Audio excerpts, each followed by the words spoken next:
single computer, phone, and smart device you've ever used. They all speak a secret language, a language that, believe it or not, only has two words. Today, we're going to pull back the curtain on that language, the binary system.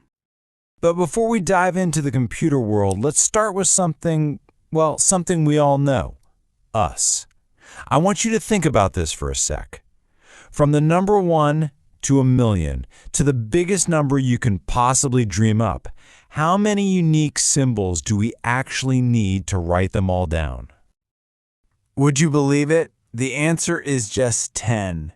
That's it. Just these 10 symbols right here. It's kind of wild when you stop and think about it.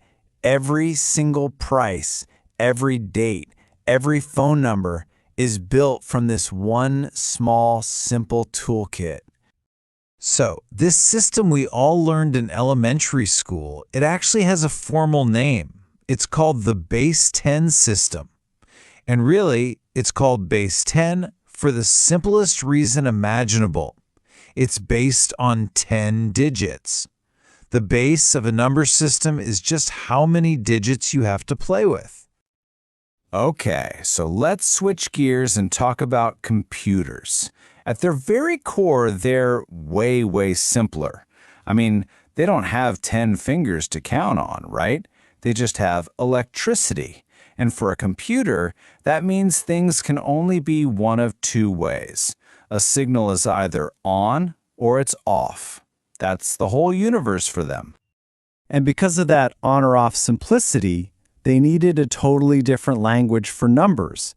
So while we're over here using our base 10 system, computers use what's called a base 2 system. You've probably heard its other name, binary.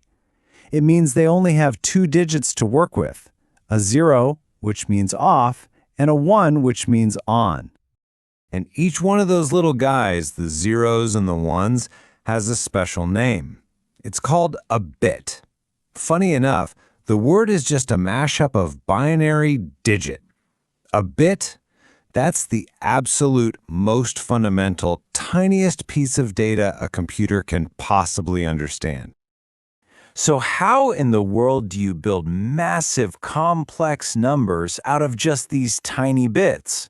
Well, the secret is actually a concept you already know really well, place value. Think about it. In our system, if you write down the number 1, it's just 1. But move it one spot to the left and poof, it's 10. Move it again, it's 100. Each place is worth 10 times more than the spot to its right.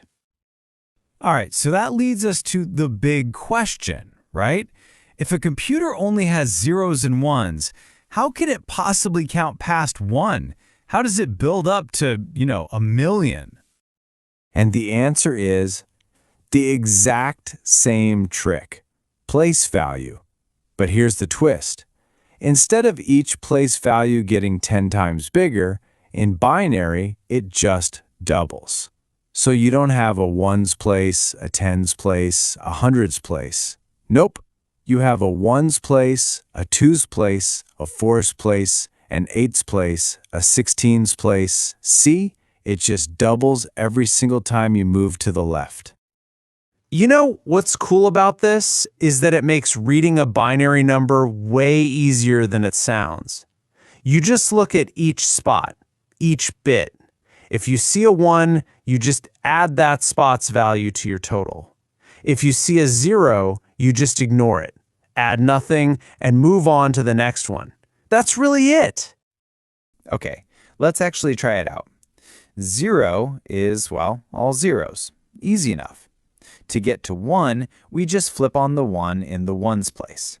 For the number 2, we turn on the twos place and turn off the ones place. Simple. Now, what about 3? Well, 3 is just a 2 plus a 1, right? So we just turn on both of those columns. You see that pattern emerging? It's really just basic addition.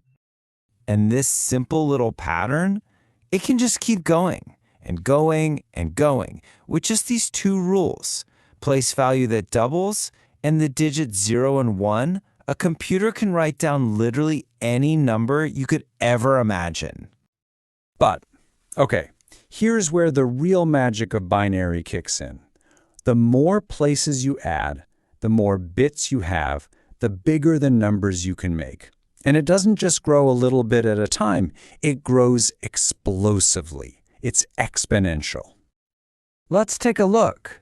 With just 2 bits, so a ones place and a twos place, the biggest number you can possibly make is 3. That's because you have a 1 in the twos place and a 1 in the ones place. 2 plus 1 equals 3. Okay, but what if we just double that and go to 4 bits? All of a sudden, we can count all the way up to 15. That's an 8 plus a 4 plus a 2 plus a 1. See that jump? We doubled the bits and got way more than double the counting power. Now check this out. When we jump up to 8 bits, and you might know this as a byte, the highest number we can make skyrockets to 255. Think about that. With just 8 simple on or off switches, a computer can represent 256 different values, all the way from 0 up to 255. Pretty wild, right? And here's a really important thing to remember through all this. We're not changing what the numbers 0 and 1 actually mean. As our source material puts it so well, they have the same value as in the decimal number system. All we're doing is using a different system to organize them. So, who cares, right? Why does any of this abstract number stuff matter? Well, because everything in your digital life, and I mean absolutely everything, every single pixel in that photo on your phone, every note in that song you're streaming, every letter in the message you're about to send. At the end of the day, it's all just a gigantic, unbelievably long list of zeros and ones, just a sequence of off and on switches. That's really it. This super simple 2-digit language is the bedrock for all the incredible, complex stuff we see on our screens every single day. This whole idea, building something incredibly complex from a super simple 2-state system, it's just so powerful. And it kind of makes you wonder, doesn't it? What else in our modern world is secretly built on a simple on or off switch? Something to think about. Thanks for tuning in.